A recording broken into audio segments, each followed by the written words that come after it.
Please consider donating to help cover our running costs and future projects by visiting www.muslimcentral.com/donate. يا أيها الذين آمنوا إن جاءكم فاسق بنبأ فتبينوا أن تصيبوا قوما بجهالة فتصبحوا على ما فعلتم نادمين. صدق الله العظيم. My dear respected elders and brothers, the media in some way has been the focus of attention in our community due to a program that was aired during the course of this week. And I felt that, inshallah, we will use this opportunity to speak a little about the media and also discuss relevant lessons that has emerged from this entire saga. By and large, we all know that when we talk about the media, our understanding of the media is that it is supposed to provide the latest and most accurate information about matters of public importance, to supply the most latest and most accurate information about matters of public importance. A very wide definition that maybe everyone would agree upon. That is what the media is supposed to do. Now this concept and this definition in itself is not against Islam and Islamic principles. It is not against Islamic principles to let people know about the news. लोगों को दिन और ज़रूरियात के चीज़ों के मुताबिक और जो चीज़ आवाम में और जो चीज़ ज़रूरी है लोगों को आगाह करना, ये इस्लाम के खिलाफ कोई नहीं है. Many years back, Hazrat Mufti Shafi Sahib Rahmatullah Alayhi, the Grand Mufti of Pakistan, wrote a very beautiful magazine and a small booklet which he had entitled Adabul Akhbar, the news protocol. It was an attempt to give an Islamic framework to journalism and media and news. And he gave many examples. And he said the concept of news can be taken back to the hadith of Nabi Karim Sallallahu Alaihi Wasallam. And he gives two examples. He said in Jami' al-Tirmidhi there is a hadith that Hind bin Hala radiyallahu ta'ala anhu narrates that after Fajr, Nabi Karim Sallallahu Alaihi Wasallam used to sit in a gathering and people used to come and tell Nabi Karim Sallallahu Alaihi Wasallam, Ya Rasulullah, yesterday this happened, last night this happened, in this particular place this happened. And Nabi Karim Sallallahu Alaihi Wasallam, listening to them, used to comment on it. Okay, this happened, this is the lesson you're going to learn from it. This is what happened. So Nabi Karim Sallallahu Alaihi Wasallam used to listen to the Sahaba and used to comment on it. Then another hadith he makes mention, and that hadith is that when Nabi Karim Sallallahu Alaihi Wasallam did not see any Sahabi for 2 or 3 days, Nabi Karim Sallallahu Alaihi Wasallam used to inquire about him. भाई ये मैंने 2-3 दिन से इस आदमी को देखा नहीं है, उसका क्या हुआ, क्या बीमार है, उनको पे कोई तकलीफ परेशानी आई है. तो उसका मतलब ये है कि मुसलमानों के बारे में हमें फिक्र करना चाहिए, मुसलमानों के हालात के बारे में हमें फिक्र करनी चाहिए. So he said that for 2-3 days if Nabi Sallallahu Alaihi Wasallam didn't see anyone, Nabi Sallallahu Alaihi Wasallam used to inquire.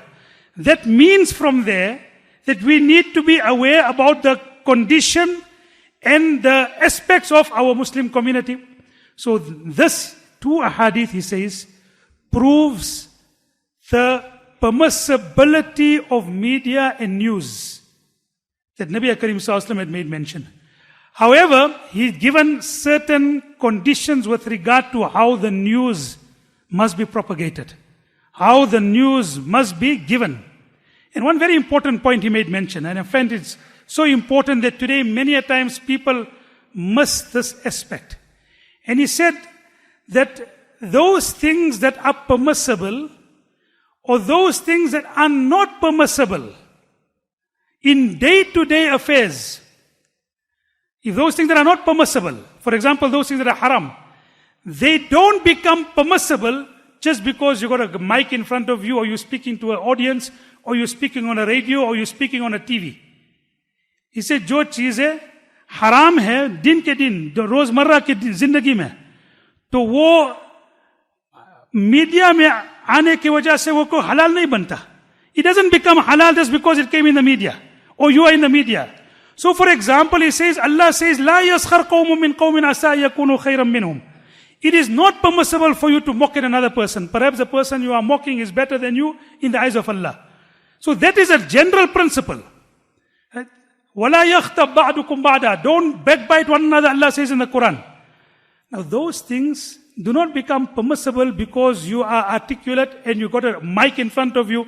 Therefore, you got a wide audience, or you got a good pen, or you got a whole audience looking at you in the TV.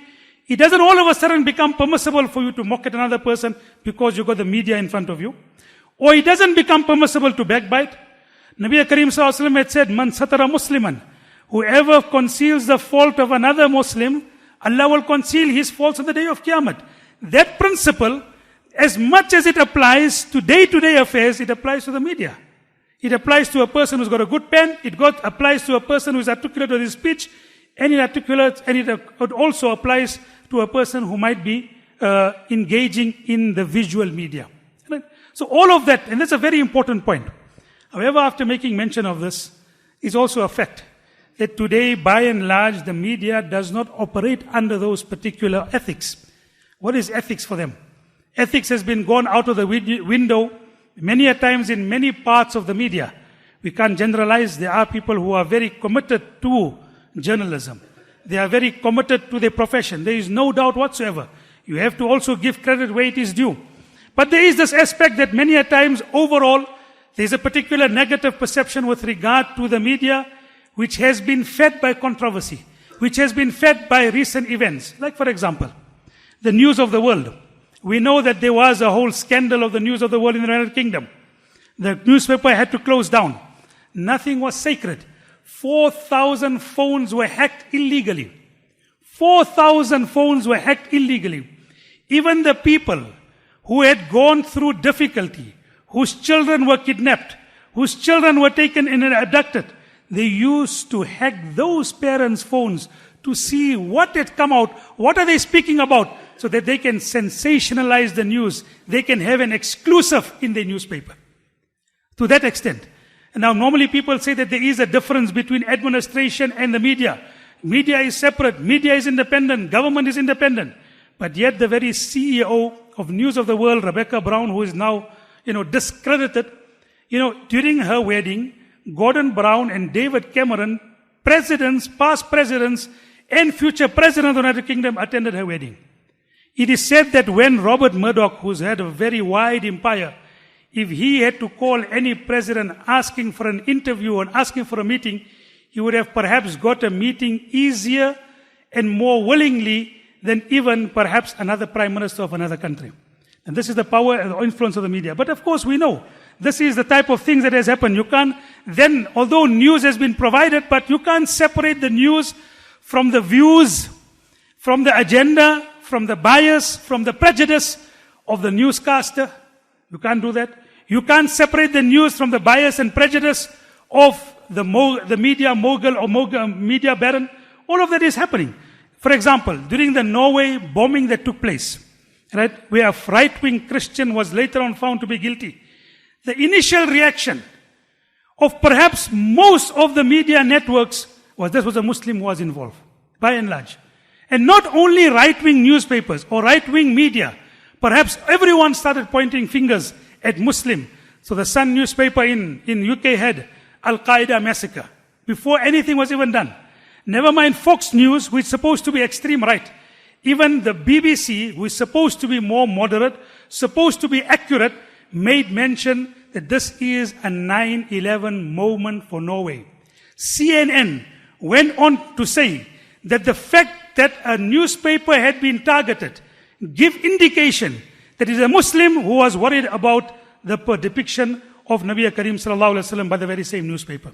Afterwards, when these things were found to be false, there was no apology. But that is the media with regard to how it is. Sometimes no ethics, sometimes making mention with regard to all of these type of things. But, I can go on to make mention with regard to many aspects. Like, for example, there is an aspect that when in the Gulf War, many a times when there was bombing, you used to hear the word smart bombs.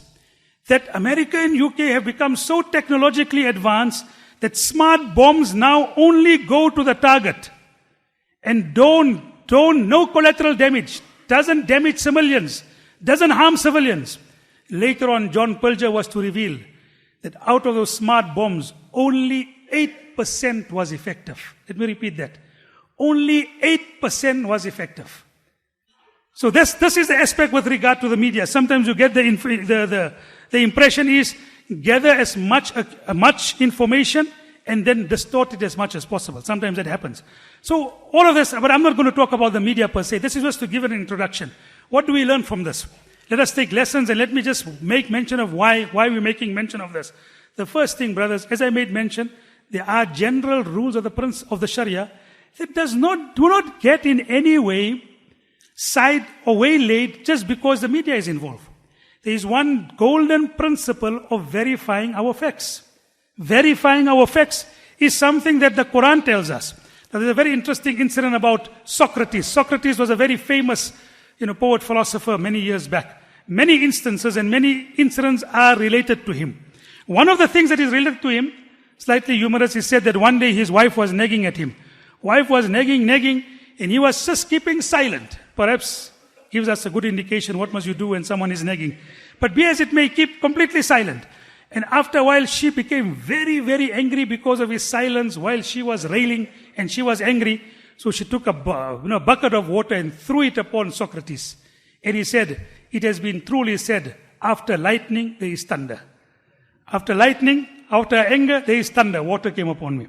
So this is one aspect. Now, one day someone came and told Socrates and said, I got something very important to tell you. He said, before you tell me, did it pass the triple filter test?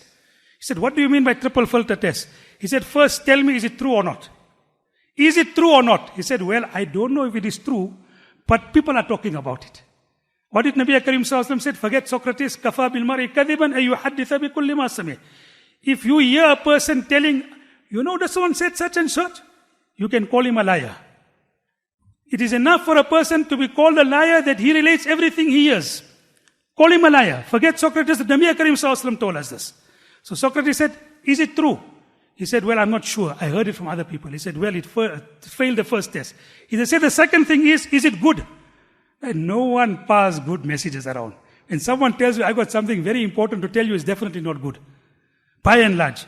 I normally tell people is that if there is 100 flights that come safely into OR Tembo, the next day the Star or the newspaper is not going to say 100 flights land safely in OR Tembo.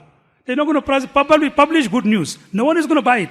But just see one newspaper headlines, Emirates flight has emergency landing. By and large, half of us will buy that newspaper. That is a fact. So he said, is it good? He said, well, I don't know. No one buys good news. So he said, no, it's not good. He said, the third thing is it useful? So when the person said it's not useful, he said, but I don't want to listen to it. Now what does the Quran tell us? Ya ayyuhalladhina amanu in ja'akum fasiqun binaba'in fatabayyanu. When anyone comes to you with any news, fatabayyanu, verify it. We don't do that. Where do we really do that? And even sometimes when we do verify it and we form perceptions, by and large our perceptions sometimes are even exceeding the original news. Like there's a whole particular saga that happened. One of the things that you're reading by and large that pork was certified. There was no pork certified. Yes, there needs to be better balance and better cross-checks. All of that is on its place. But all of a sudden we are just jumping to conclusion without verification. So this is another aspect. The first thing is verification of news is something that the Quran and Hadith tells us. The second aspect that we need to understand, while acknowledging the unethical nature sometimes of the media, while acknowledging sometimes the bias which I have made mention of, we must never underestimate the power of the media to influence people. This is something that we can see it happening. How by and large people have been influenced, how people have perceptions have been formed. The media is something that regulates people's aspirations and hope and their dreams. It's a mirror which projects a particular viewpoint, which sometimes comes across. Look at many things you will find. The media does have a role in forming our opinions. What is even surprising, I found, is even the people who normally say you must boycott the media, they are printing posters on the basis of what the media had said. Even the people who say don't have nothing to do with the media. They are printing posters and pamphlets on the basis of what the media had said.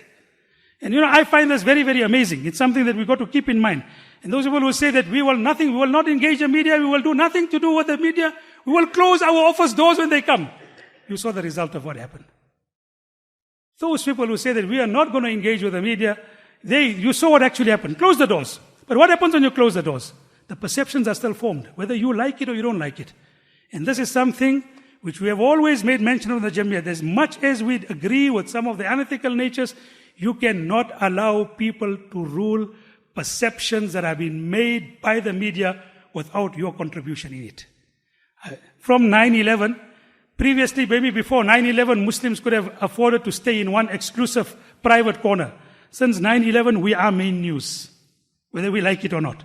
Now, when we are main news, either you have a say in what people think about you, or you don't have a say in what people think about you. They still will form perceptions about you, whether you like it, don't like it, engage, don't engage, close your doors, open your doors, people's perceptions are going to be formed.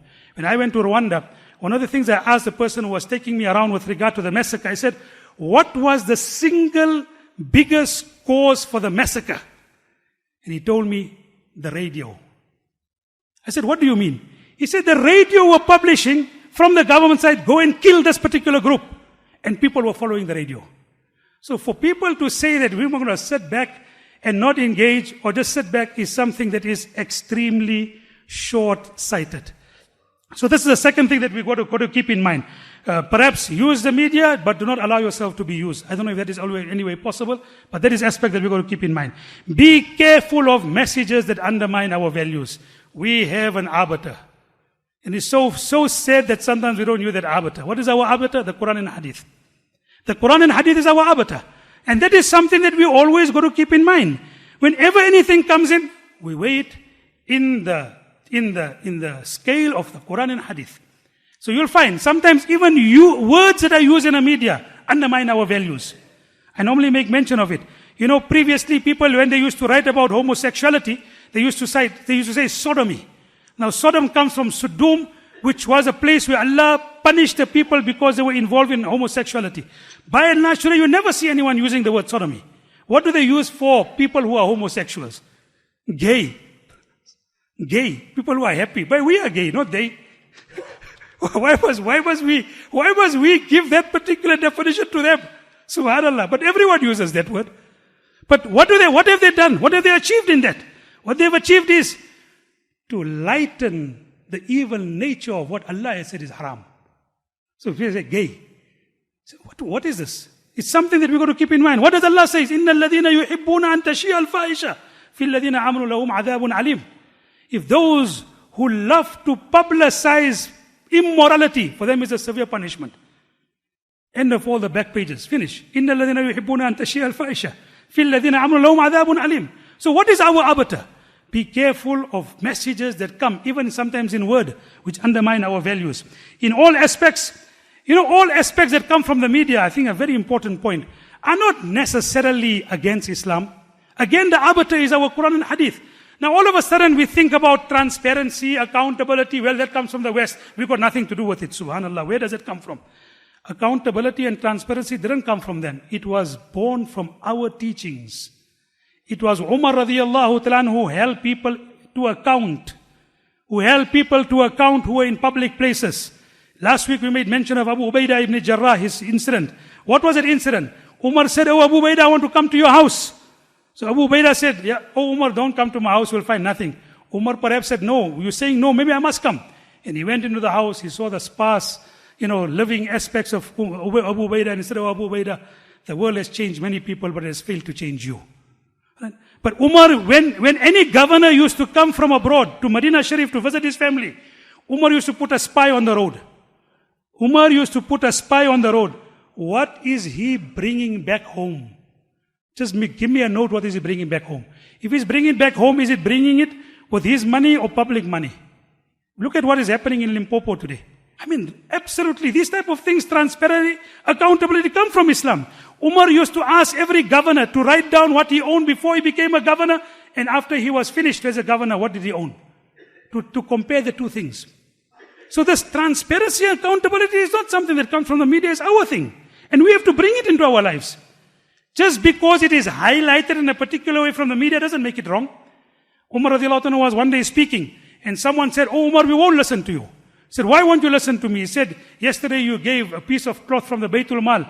That cloth would never have been sufficient to make a kurta for you that you have, that kurta or that cloth." So Umar said, "You are right. But that cloth, a piece of cloth was also given to my son. My son made over that piece to me. Therefore I made this kurta." There was transparency. He didn't say no. So not every aspect that comes from there, we have to keep in mind. Also we have to develop a comprehensive strategy with regard to engaging and looking at the media. Here the Muslim youth must really look at, becoming journalists, taking a career in journalism to be able to provide the right alternative in terms of values and messages. The one sad part is that when Muslim journalists sometimes go into this field, instead of portraying the values that Islam has, they become even more sensationalizing than even the other media. Look at our normal type of Muslim media supposed to be, our local newspapers. When you look at the backbiting that take place, they even got a particular column for that also. Now they got first of all it was wrong, now they got a particular column. What do you call it? Panchat Corner or something like that. Subhanallah. Now when we're going to go into journalism and we don't have our own values, then how is that going to happen? So go into it with our own values. And I think lastly I will make mention, it is an important point and we won't get another chance. We have to do it in this particular time. When you hear some of the statements that are coming, people many a times speak about things without, looking at things, without, giving thought to things. Sometimes it's just blurting out things. Many a times people say, "You see what has happened? Now from now onwards you don't need any certifying authority. Go and do whatever you want to do." I think that is one of the most short-sighted things that one can ever say. Perhaps this whole thing has highlighted the fact that we need a certifying authority and we need to hold it accountable. It must be accountable. And let me just say, the food chain of supply has become so complex that sometimes it becomes even difficult for an organization that is in there all the time to be able to reach the bottom of it, never mind an individual like you and I. So how can people say that you don't need a certifying authority without providing a credible alternative? When you don't have credible alternatives and people speak without understanding and being short-sighted, you have what happened in Azadville. I'm just giving you these examples. We need to understand that yes, we need a certifying authority. It needs to be accountable. We need to keep it. And then after we need to keep it accountable, we also need to be accountable. Then we mustn't say that, it's a Muslim. I saw halal sign. I don't need to ask anyone after that. But you won't use that same criteria to go and deposit your money into someone's account. If someone comes up and say that I guarantee you a 30% return on your investment, you won't go invest in him. You won't invest your money with him on the basis that his name is Muhammad. Because you value your money, you go and make your checks. This 30% he's saying he's going to give it, can he deliver? Is he right? There we don't say is Muhammad, I can accept him. All of a sudden, Muhammad opens up a restaurant and doesn't have a certifying authority and he says halal. But he's a Muslim, he's saying it's halal, I can accept it. But why don't you use that same criteria when you want to invest your money? There you will make all the necessary checks. So is our halal and haram gone so down that we don't worry about it? Is our investments more important? So these are the type of things that you and I need to understand. And many a times what happens on the ground does have an impact upon the people who are making decisions. But if the people on the ground are not going to worry, then obviously that is going to have a ripple effect. So these are some of the things that I have made mention of. May Allah subhanahu wa ta'ala give us tawfiq of understanding and making amal. Wa akhiru da'wana alhamdulillahi rabbil alameen.